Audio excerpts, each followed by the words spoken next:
let's get into the giant mailbag.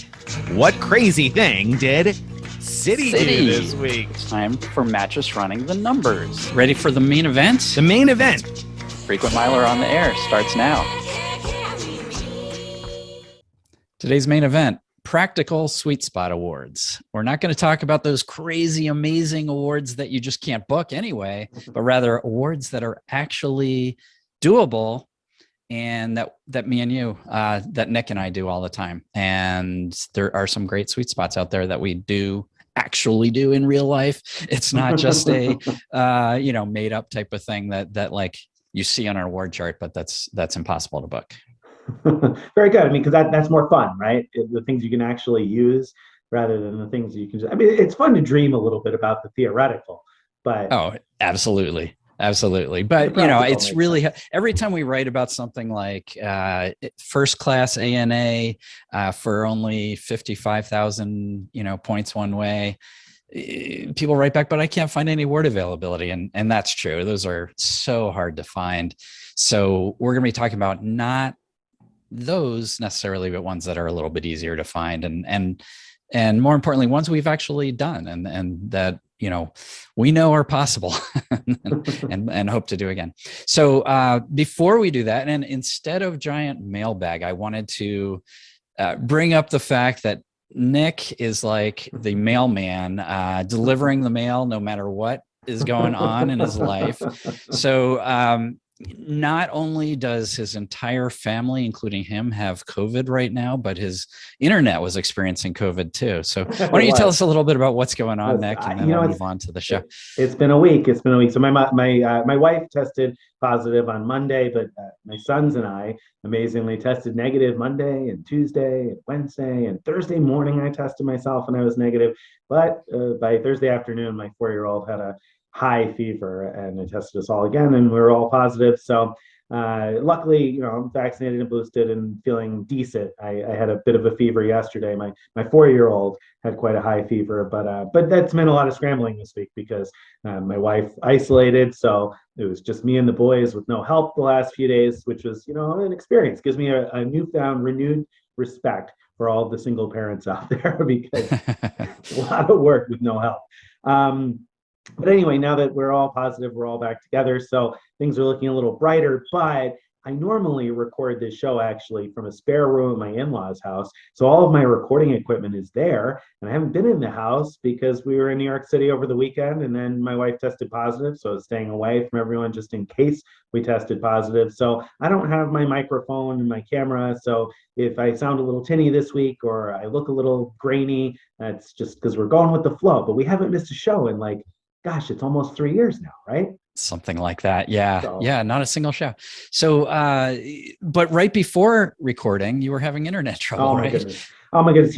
Yesterday, T-Mobile totally shut off on me. I was on a call with my parents and they live somewhere else. They were saying they were trying to text and they were getting an error saying that they couldn't send a text, had to connect to Wi-Fi. And I was like, oh, that's weird. And as I was saying, that's weird, service totally shut off for me, both our phones and our home internet. Everything just went out for 10 minutes and then it came back and I haven't I've had slower service. Since everything came back, it's been very slow for the last 24 hours. And, I've had a few things on my plate. So I have not yet had a chance to call T-Mobile, but it seems like, crossing our fingers, it's working right now. So right now it seems good, but I think both for your sake, because you're suffering from COVID and your family's suffering, and also for the internet's sake, we should try to keep today's show shorter than usual. We'll try to buzz through it. And so we're actually going to skip the What Crazy Thing segment that we normally do to try to get things done quickly. And we'll move on to Mattress running the numbers. I'm gonna try to get through this one pretty quickly too. There's a promo out from IHG that sounds really exciting. You can earn up to 4 times the rewards. So it's not Fipple rewards. It's not like last week's Fipple, but only quadruple. That's much only quadruple. Right. But still, four times rewards. That sounds awesome. And so I had this question. I actually have a rare paid stay coming up with IHG, 3 nights. It's averaging about $400. Why? About $400 a night. That's a story for another time. Okay, I'm actually hoping to have a whole post on that, and we'll probably cover it on the podcast as well. Very good. But anyway, point is 3 nights at about $400 a night. And so I had to question when I saw this promo, is it worth trying to get double, triple, or quadruple points for my stay? And the reason I had asked that is because of the terms. So in order to get double points, you have to have already stayed 1 paid night before the promo began, or during the time of the promo and before your stay. Okay. To get triple points, you need to have stayed 5 nights before the stay where you get triple. Okay. Right. So you get double on the, so you get 1x on your first night during the promo period. You get 2x on nights 2 through 5. You get 3x on nights 6 through 14, and 4x on nights 15 and up. So can that all be one consecutive stay? Like just 15 nights? I didn't read the terms Okay. carefully enough to tell, but it sounded like it could be. I'm a little curious how they'd actually make that happen in real life, but let's assume it can be. Okay.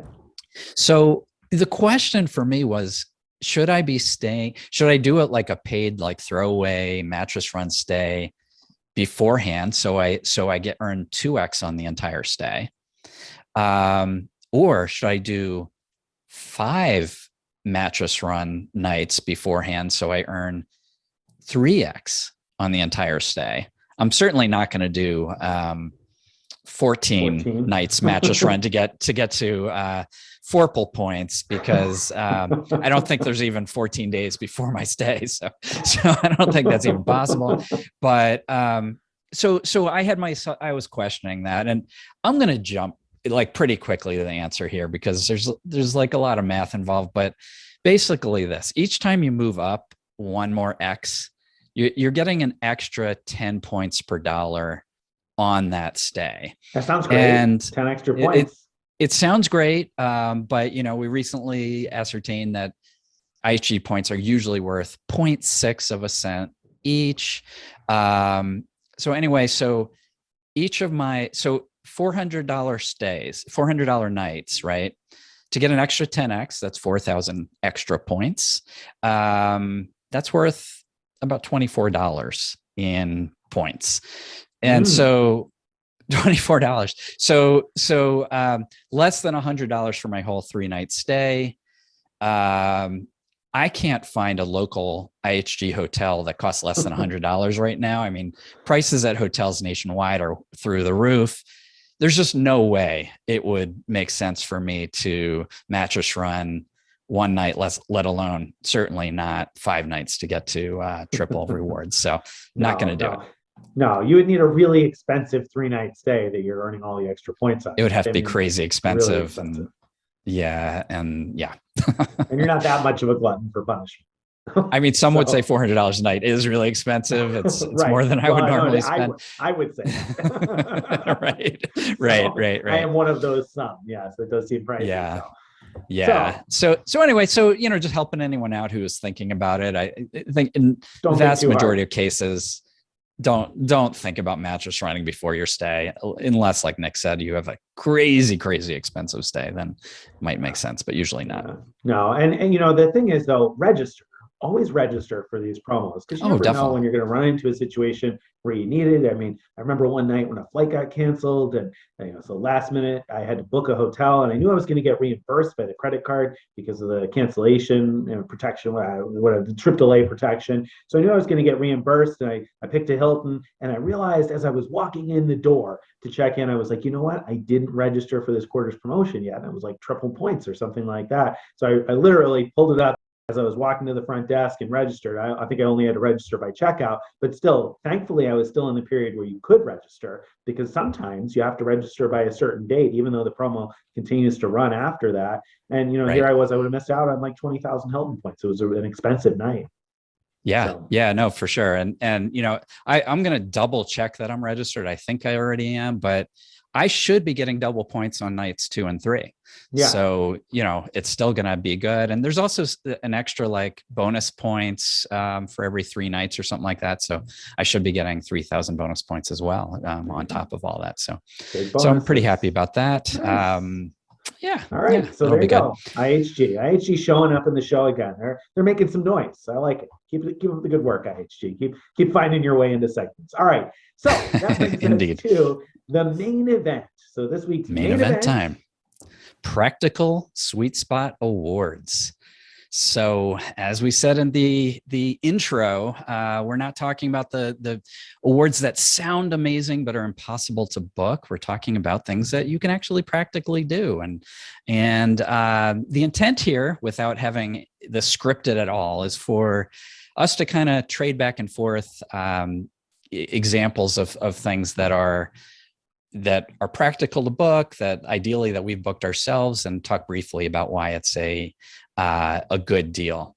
I'm going to start with one that is practical only if you are very flexible. Number one, there's qualifiers. I am, because I want to get the impractical one out of the way, because it's one that I really do use now and then. It's become harder and harder to use over time, but every now and then it pops up as something doable.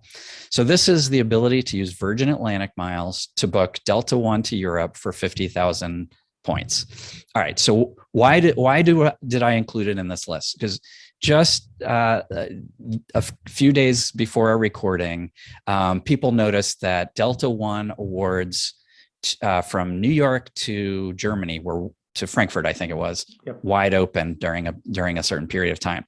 So, that's just an example where you could have, if you wanted to go to Germany during that time, it was super easy to book. And so it's still a relevant, award. And then for specific routes, so for example, out of Detroit, there's a number of Delta One flights to Europe. They have 3 flights a day to Amsterdam right now.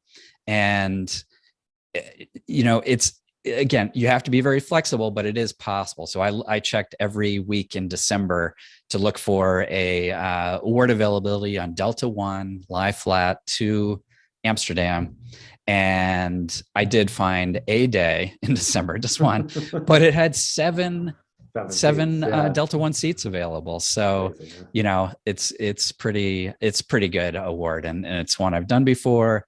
I hope to do again. And it's just so contingent on Delta releasing award space. And you never know when that's going to happen. No, and a lot of those things, like I like this one too, and I booked it. I don't think I've actually flown one of the tickets I booked with it, but I have booked it before anyway.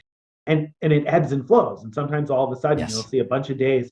And like you said, I think the most amazing part is that we often see it'll be like 5 or 6 or 8 seats available. And, if you're going to fly with a group of that size, that's like your only shot, basically, of securing that many seats in business class. Of course, like you said, you need so much flexibility that it probably isn't practical to fly your entire posse of 8 people, across the pond if you're going to try to get both directions. But if you have some flexibility, if you're retired, if you work remotely, et cetera, then it certainly is possible to book this one. So I like that. I think that was a good pick. I knew that was where you were going when you started in with a qualifier. I was like, oh, we're going with Delta One. Yeah. But it's a good pick. It's so easy to book. All you got to do is transfer over the points. They transfer instantly. They transfer from everybody, basically, except for Capital One. Or not even Capital One now, right? They got Virgin now, so Capital One, you got to do like a little bit of rigmarole because it transfers to Virgin Red, and then from there you could transfer one-to-one to Virgin Atlantic. Yeah. So, but the other transferable currency is instant. Easily book it online. No fuss, no muss. Super simple. So I like that one. Good pick. All right. So next, I'm going to pick one that's a little wishy-washy as to the specific details, but I'm going to call it Star Alliance Business Class to Europe, because Star Alliance has so many airlines that fly to Europe. There is constantly availability. It's hard, apart from the summer and holiday periods. I find it's hard to find a time when you can't find any business class space to Europe on some Star Alliance carrier. So, if you're willing to connect and you're willing to position to one of the cities in the US with flights to Europe, then there's a lot of possibilities. Now, the reason I left this kind of open is because your best option for booking that is going to vary a bit. For me, I think my pick these days would probably be Avianca Life Miles because it's relatively easy. Now you'd pay, or Turkish perhaps, but Turkish has been difficult to deal with because of the fact they don't have a checkout button on the website. They have one that doesn't work anyway. And ANA is also a potentially good option. It's just 88,000 miles round trip. But then you have to book round trip and you have to wait for your miles to transfer to ANA and you have to hope you don't cancel the trip and get stuck with miles that are going to expire. So if you want easy, then Avianca Life Miles is probably the way to do it. And the nice thing there is if you have a positioning flight, like a connector, if you've got some availability in the US and it happens to be an economy, whereas most of your across the pond flight is in business, then you'll pay less than 63,000 miles one way. So it can work out to be really good. It's pretty easy to hack that. So I think that's a great one. If you have United Miles, United's very easy also to book those. Both of those programs I like because there are no fuel surcharges. So, and there are lots of ways to book Star Alliance. I guess that's the other thing that makes it really nice. You got Aeroplan, so many different options that are decent. So, and again, pretty easy to find award availability if you plan in advance at all, or if you plan at the last minute. Either way, it's relatively simple to find that. Yeah, totally agree with all that. The one thing I'd say if you have the ability to get United Miles, except when Avianca Life Miles charges less because you have an economy segment or because it's one of those weird routes where they just charge less for some reason. I would rather pay a little bit extra with United to have the flexibility of free award changes and free cancellations. So, I like United for that. Yes, it's not a incredible deal at $70K one way, but it's still a decent deal. And to get lie flat business class can be very nice. So. I think 77K on partners these days, I think. Oh, is that right? Is that right? I think so, yeah. Yeah. So well, then it gets a little more, yeah. Yeah. Well, it depends. It also depends on how many people you're flying. It's like Swiss is pretty easy to find 4 seats often, or Turkish sometimes to find 4 seats. If you're flying 4 people, overpaying by 14,000 miles per passenger, or maybe more if you have an economy, starts to add up. So then you might consider Life Miles. But if you're 1 or 2 passengers, there's some wisdom in overpaying by a little bit for the flexibility and ease. So I can see what you're saying there. Yeah. Another one that I think we'll both have input into is it's not a flashy thing, but the ability to use miles to book short flights cheaply. There are so many ways to do this. In my post on this topic, I posted about how you could use back to Avianca Life Miles for short flights within the US. It depends on what sort of zone you're in as to what the pricing is, but what is that, like 6,500 or something like, or 7,000? 7,500, but once they kind of sort of got rid of the award chart, then there were some that were pricing a little bit less. Officially, it was the old award chart was 7,500 each way within a zone, but you may find some that are less than that, like you said. So anyway, if you see a United flight and it's available to partners at short distance, it's worth checking Avianca's website to see how much they charge for it, because sometimes you could get a great deal that way. It doesn't even have to be real short. Like the best sweet spots are either within a zone or between zones 1 and 2, which is most of the US from like the middle part over, like from east of Nevada, basically zones 1 and zones 2, more or less. And so you can fly from North Dakota to Florida, and I think that's all within one zone. That was 7,500 each way. Oh, wow. And between 2 zones, like New York to Chicago, it was 10,000 each way. So there's definitely some good options there. Right. Absolutely. And, just to cover some other examples, using British Airways to fly American can be cheap. Like that is on short flights. Same thing, short flights using Virgin Atlantic to fly Delta nonstop could be cheap. What else do we have in that category that comes to mind? Is there anything else? Those are the best 2, but the other, I think those are the ones that I would say. Obviously, Turkish potentially, but that's really potentially difficult. Not really practical. Yeah, not necessarily practical. Although I say that, and just a couple of weeks ago here, I booked round trip tickets to Hawaii for 7,500 miles a person. I emailed a bunch of ticket offices, and I got a response from several of them, including a couple in the United States. So it turned out to be really easy. I had the hold and ticketed and everything basically in like a day. So that one is less practical than all the others. Totally recognize that, but potentially a possibility. I like though the ones you said, and I've booked all of those. I booked Avianca for short flights for United, and I've used British Airways Avios for flights on American. I'm sure you have too. I've actually used the British Airways Avios on American before, just for the additional luggage. At one point, I needed to take a trip to Chicago, and I needed to bring some heavy stuff with me, so I booked business class because it was 15,000 Avios for from upstate New York to Chicago, and I got extra baggage allowance, so that was worthwhile. Yeah. No, that's awesome. And, outside of the US, short flights, use your British Airways Avios for short flights. It starts at, I think, like 4,000 or 4,500 or something. Points. I don't remember 45. I think it starts at 6 now, but has it gone up? Yeah. But it's not much. But it still can be cheap. And, flights within Japan on that note are a great value because they're, again, that 6,000 or whatever the smallest is when you're at the shortest band. And some of them don't even charge any taxes. It's just right. miles.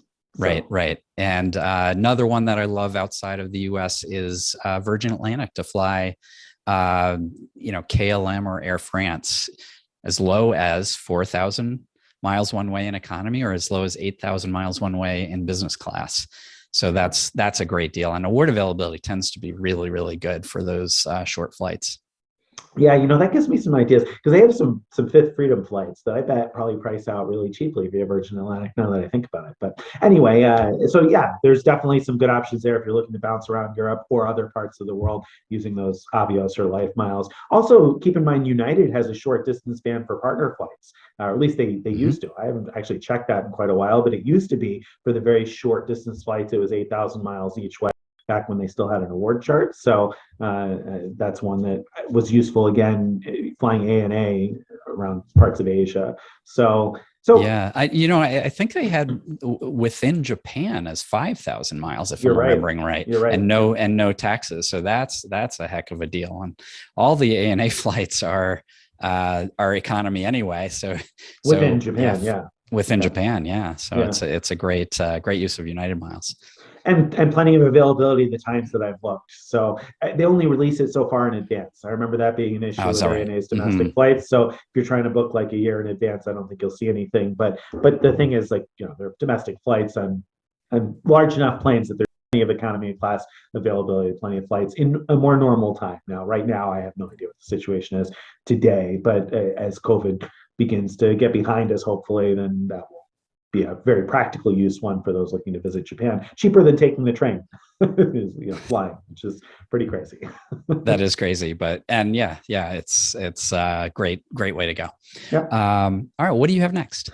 All right, next up is going to be using Iberia Avios for business class between Spain and the eastern part of the United States. I've used this one before. It's not wide open availability, so this is another one where you're going to have a little bit of flexibility. But if you plan far enough in advance and you do have a little bit of flexibility, then you can usually find some. Now, you may not find it on the route you want. Like if you're in New York, it might be a little bit harder, but if you're flying to Boston or Washington, D.C., I think typically you'll find a little bit more availability to some of those cities. But I've used this before because in off-peak times, it's 34,000 miles each way, and off-peak covers a lot of the calendar. It doesn't just cover what you would probably think of as off-peak. I booked this, I can't remember the exact date, but it was a June date. And I was like, June is off peak. Like, it seems like summertime to me.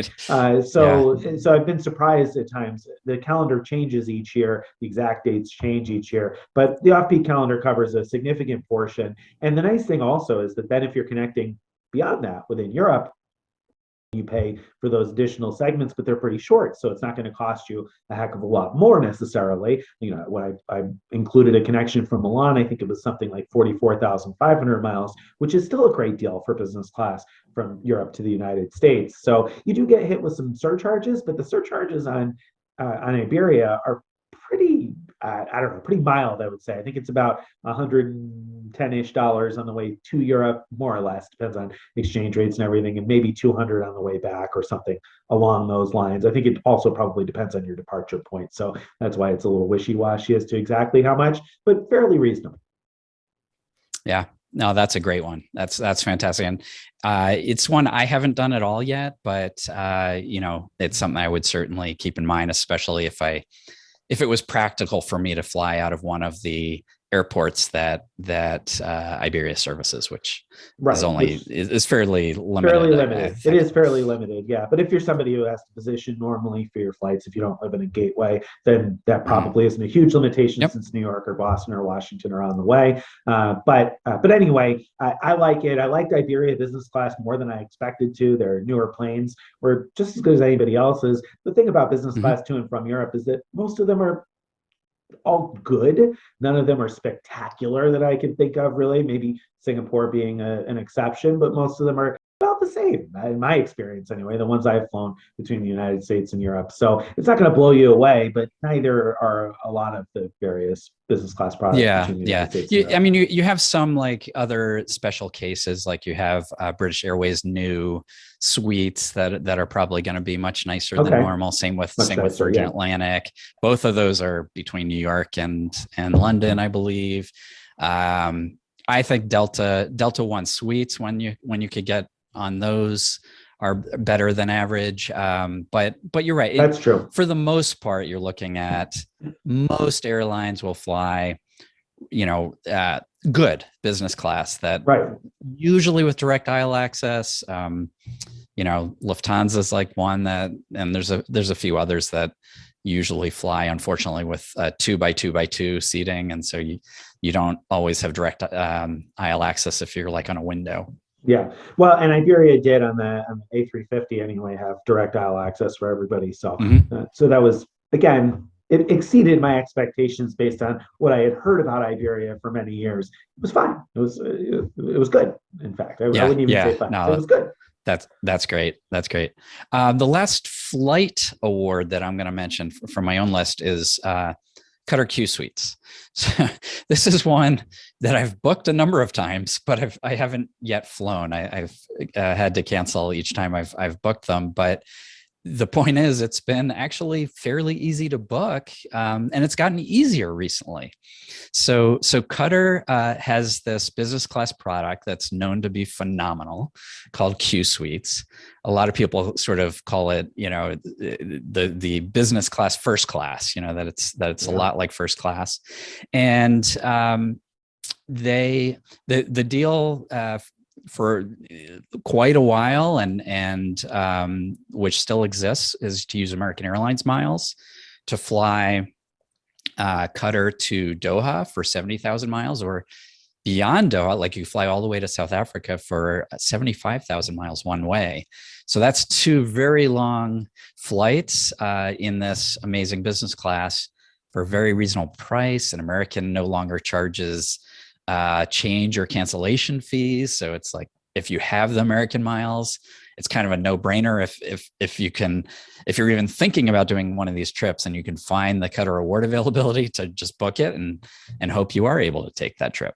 There you go. I think that's an awesome one. That's one that I regret not having taken advantage of before the pandemic times, and that I hope to take advantage of. See what I did there?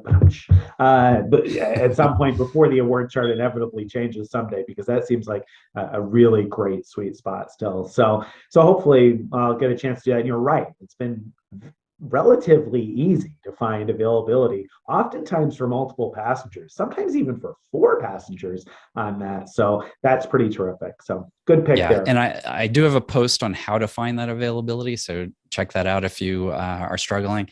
And I mentioned that it's gotten easier lately, and that's because people without American Airlines miles now can get a good value by using British Airways Avios, which transfer from everybody. So if you have transferable points, you could get your British Airways or Qatar, actually Avios, and book to Doha for 70,000 points. And then if you go past Doha, it varies what the price will be. But still, Yeah. this award now is open to pretty much anybody with transferable points. That's a really good point, because I know some people are locked out of American Airlines miles or don't have many American Airlines miles. So that's a really good point. And the nice thing, at least with British Airways, I don't know the change in cancellation fees on Qatar, but with British Airways, I'm fairly sure the cancellation fee is either $55 or forfeiting the taxes. If the taxes are less than $55, which leaving the United States, should be $5.60. I believe. I don't believe that British Airways charges any surcharges on Qatar, although me if I'm wrong on that. I'm not sure off the top of my head. Okay. All right. So, but at any rate, you're looking at a fairly reasonable cancellation fee. Nobody really wants to pay $55, but it's a lot better than the $200 cancellation fees of old that we used to see from the major U.S. carriers. So if you don't have American Airlines miles, which would be free to cancel, British Airways Avios is not a bad alternative. Absolutely. Okay. Absolutely. One more from me, and I think Greg's going to roll his eyes a little bit at this one, but I'm going to give it here because A, it's practical-ish, and B, because I've done it before, and that's ANA business class to Japan or to Asia in general, because ANA releases a decent amount of award space. If you plan far in advance, business class is relatively easy to find, whereas first class, good luck. There's a lot of flexibility needed for that. Business class is actually much easier to find, especially if you're going to position somewhere in the United States, so you're willing to position a more than one gateway. Then ANA business class is pretty easy to find. Off-peak, which covers, again, a bigger portion of the calendar than you might expect. The last few years, I think it's included Cherry Blossom Festival time. How is that off-peak? I don't understand. But 75,000 miles round trip per passenger, round trip to Japan in business class. That's a great sweet spot, especially because you can usually find at least 2 seats and often 4 if you're planning in advance. So that's a good, and at max peak, you're paying 90,000, or if you're booking on partners, if you're booking a partner award, 90,000 round trip there, or you continue on. And like I did it to China once, and that was 95,000 on ANA and included a free stopover. So the reason I'm hesitating, go ahead. You're going to say why I'm hesitating. Oh, no. I was going to say I'm not rolling my eyes for at least 2 reasons. One is, look at those prices. We've been talking excitedly about 50,000 miles one way to Europe, for example, when I was talking about the Delta One with Virgin Atlantic, and you're talking about round trip, or 90,000 round trip to Asia, not Europe, much longer flight for 90,000 or less, for round trip. And so that's just an amazing deal. As long as you have the American Express points, so you could transfer to ANA, it's practical to get the points. And the other reason I'm not rolling my eyes is that ANA releases more award space to their own members than to partners. So even if you would prefer to book with like Life Miles, for example, because you have more transfer partners to Life Miles, for example, even if you wanted to, you might not be able to, because they don't necessarily release that award space to their partners all the time. Great point. But of course, but I do think you should cover why I should have rolled my eyes. Why should I have rolled my eyes? Well, for a couple of reasons. Number one, transfers to ANA are an instant. So if you find that availability you want to book, you can't get that instant gratification of transferring and booking. And of course, your award space may disappear by the time your miles transfer. It takes, I don't know, a day or 2 or 3 or somewhere in there in the day or 2 range for miles to transfer from membership rewards to ANA. So that's hang up number one. And hang up number 2 that Greg knows very well is that ANA miles expire after 3 years, regardless of activity. There's no way to renew that if by transferring more miles or something, you've got to use them or lose them. So that's a big cautionary tale there, because if plans are going to change, you may end up stuck with miles that'll expire. Yeah, it really is a big downside to it, but I still consider it a practical thing to do, because usually when you see, as you mentioned, they have a lot of business class award availability. Usually it's not like a rush to grab it up while it's available. So you probably will get the miles in time. There is some risk, but yes, I absolutely hate the fact that the miles expire without any way to keep them alive. That seems to be... Yeah, that's just, in a more normal world, I wouldn't have even worried about that. That never really would have crossed my mind. I would have figured, within 3 years, I'll find another reason to take a trip. even if this one gets canceled, then I'll just prioritize making, booking a trip to Japan. But, of course, these days, who knows? I think things are reopening and probably, planning far in advance now. I probably you'll be okay planning a trip sometime down the road. But of course, I don't even think Japan is open for tourists yet at this point. So that's the part that makes it a little shaky now. I don't know for sure that I'll be able to go within the next 3 years. So Right. I hope, but who knows? So yeah.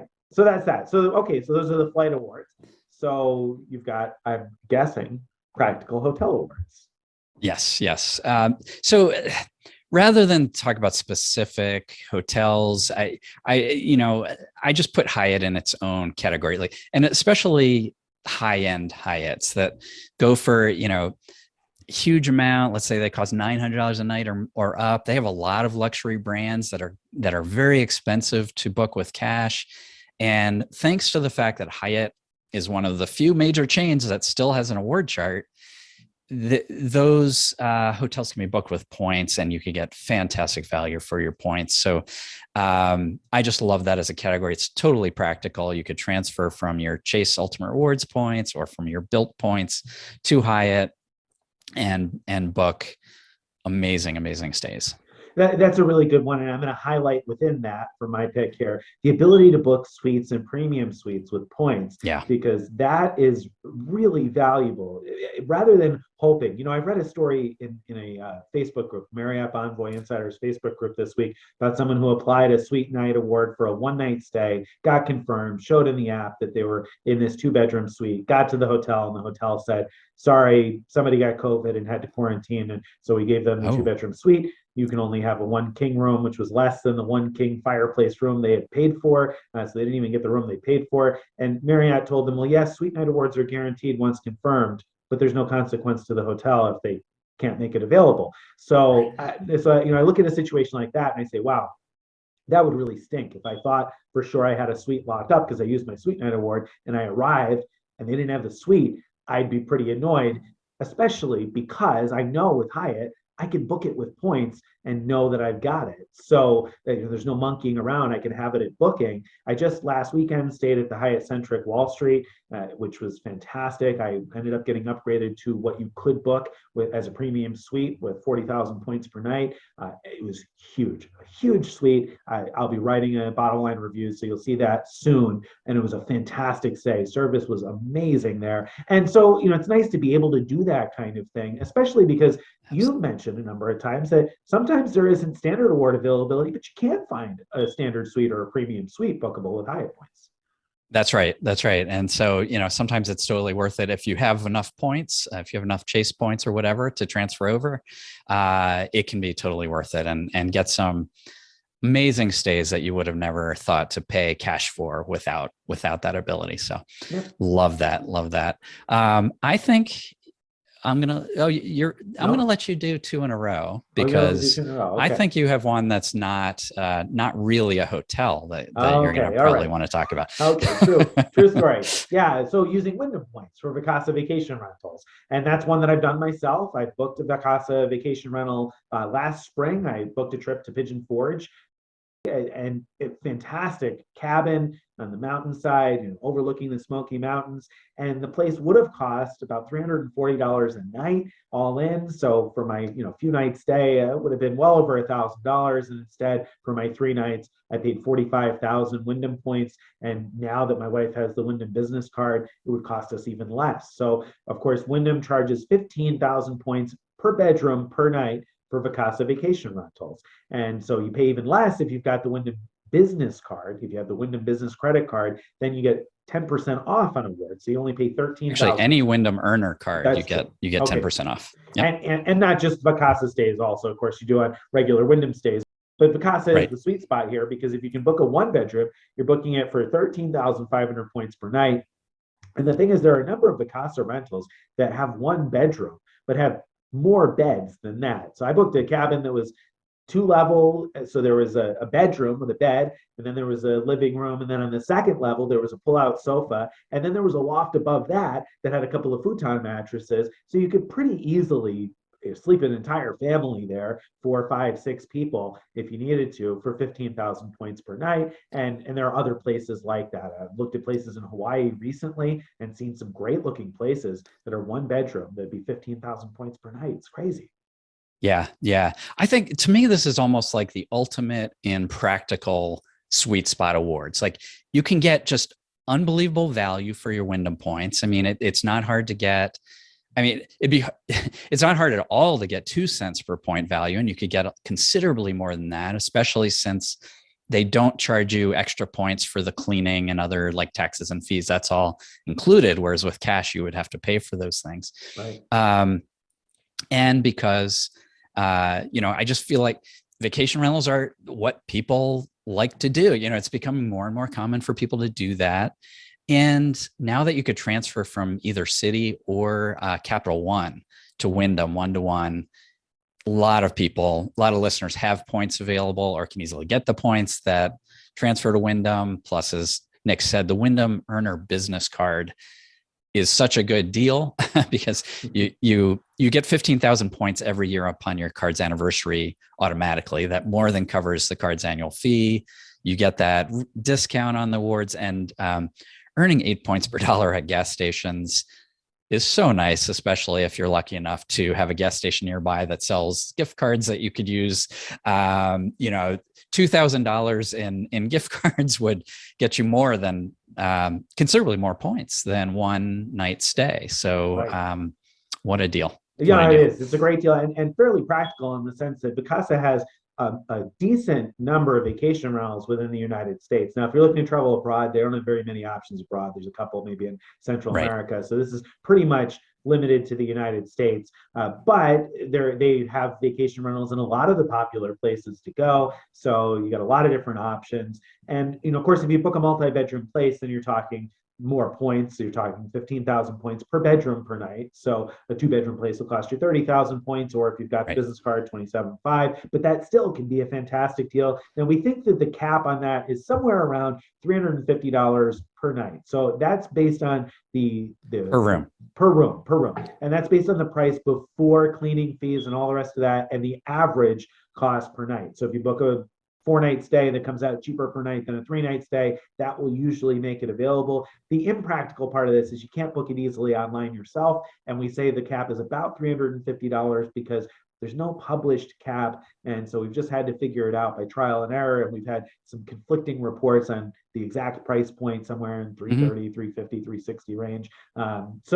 It's somewhere around there per bedroom per night that you can use the points for. So it's a little impractical because you can't see availability online. You have to call now. You can't email anymore. You got to call Wyndham to book it. So there are some hangups, but still, overall, it's a great one. And even if you don't have one of the Wyndham cards, they have a shopping portal where you can earn points. And they ran a great promotion last year. Hopefully, we'll see another one of those this year where they just give away a lot of points. Yeah, exactly. And just a quick correction. It's 27,000 points per night, not 27.5 if you have the a Wyndham Earner card, including the business card. Well, I did that complicated math for my host, so it's clear in my head. Good. All right. Another one? The next one I have is not a hotel. So if you have any more hotel ones that you want to float right now. I mean, there's plenty of great deals out there. I just, we want to highlight certain ones that are practical. And I think those two are extremely practical. Very quickly, one other practical one is Nordic Choice. So using choice points for Nordic Choice properties, because Nordic Choice properties, A, tend to have pretty good availability, and B, tend to have great points per dollar, or rather great value for points anyway, cents per point value when you're booking them, and you get free breakfast, and if you book Clarion Collection, you get free dinner. And so that's a particularly good deal, especially if you have city points, since they transfer 1 to 2 to Choice, and then you can book your Nordic Choice properties. The downside is you can only book 100 days in advance. But if you're planning a trip to Scandinavia, you can always book some other property that's cancelable and wait until 100 days in advance to start looking for your choice Nordic Choice properties, and that I think is another good one that's easy enough. Probably having Choice in there in general for booking Nordic Choice, for booking Ascend hotel collection properties and Cambria all make sense, especially now that you could transfer from Citibank 1 to 2. So double your points when transferring over from Citi, as long as you have the Premier or Prestige card. That makes it a great deal, very easy to book those. I purposely left out from this discussion using Choice points to book preferred hotels, which I've done. It's possible, and preferred hotels, there's some great ones out there, but it's so difficult to do that it's just not at all practical. No.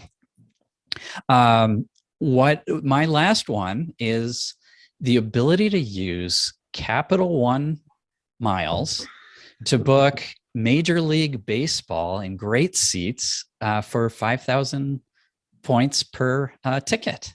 Yeah, so you get these like awesome $200 seats for 5,000 points. That's crazy. And you were able to pick up some tickets, right?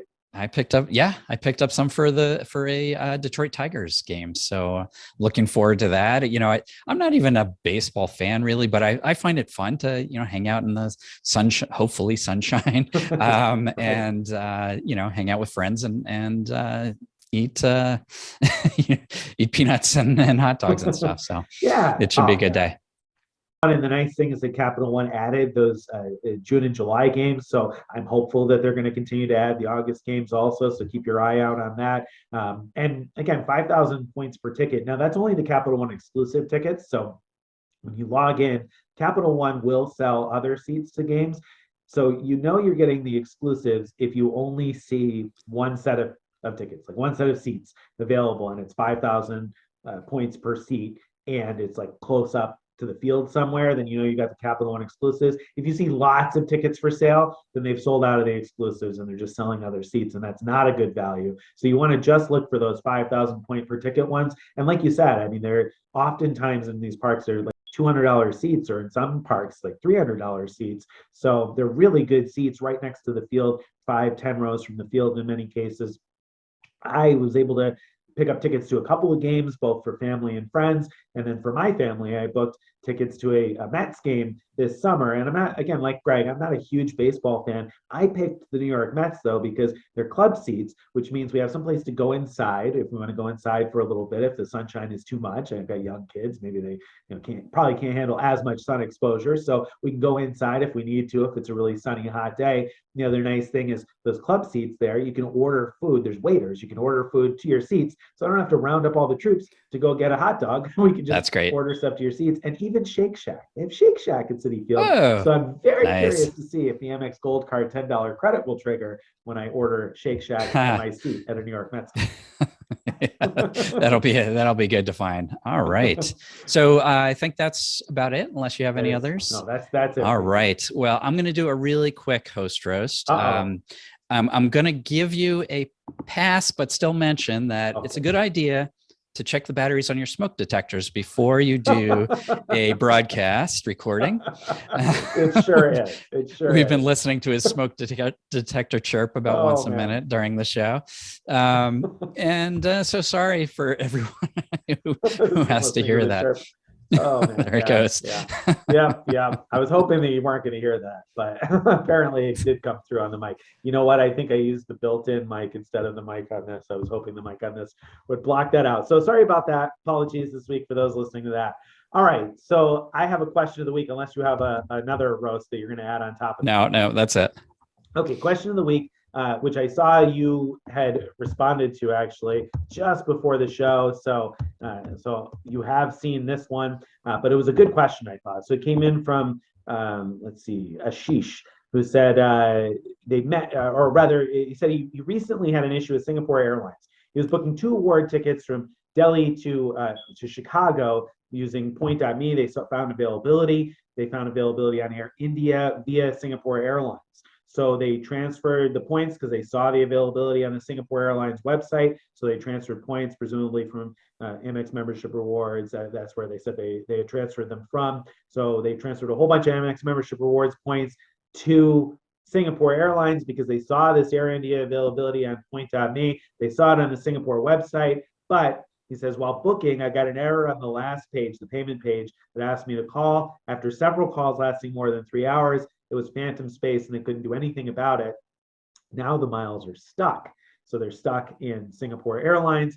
And so he wants to know, is there a way to get these miles back to Amex? Because he doesn't want them in Singapore miles now. He's requested from Singapore Airlines, and they told him that they'll let him know. He's hoping to hear back and wondering what could he have done differently to avoid this situation. So I thought this was a good question. Yeah, it's a good question. I mean, first to his first question, I hope I'm wrong, but I think the answer is no, that there's nothing he can do to get his points back to membership rewards. Transferring from a transferable points program is one way. And even when things go wrong, they don't generally have a way to reverse it. I mean, I've heard some stories with a different airline where it was maybe possible in this one special occasion, but I would not count on that by any means. And so that's just really, really unfortunate, because sometimes that happens, that an airline shows award space, and usually for a partner, where that award space isn't really there. So, if you're worried about that possibility, what you could do, like what he could have done in this case, if he had even thought, that it was possible, is to try like the United and Air Canada websites, which are other Star Alliance air programs, see if they could also see the Air India award space. If they could, then I would be safe to book from Singapore. My guess is that he transferred to Singapore, and this is just a guess, because that's the only one that Point Me showed had that space. Otherwise, it probably would have said book with with Life Miles or whatever.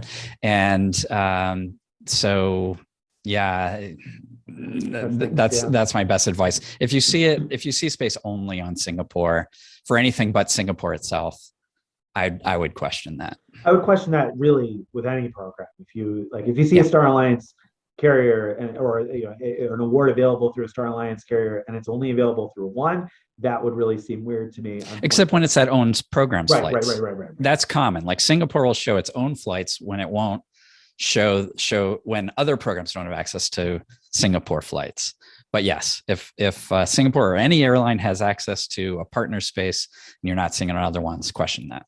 Yeah. And the problem is, of course, you say question that, and that's all well and good, except you would probably think, well, okay, but how do you determine whether or not it's Phantom or other sites just aren't seeing it or whatever? I mean, I would lean towards assuming it's Phantom if you don't see that same space available via United or Air Canada Aeroplan or Life Miles.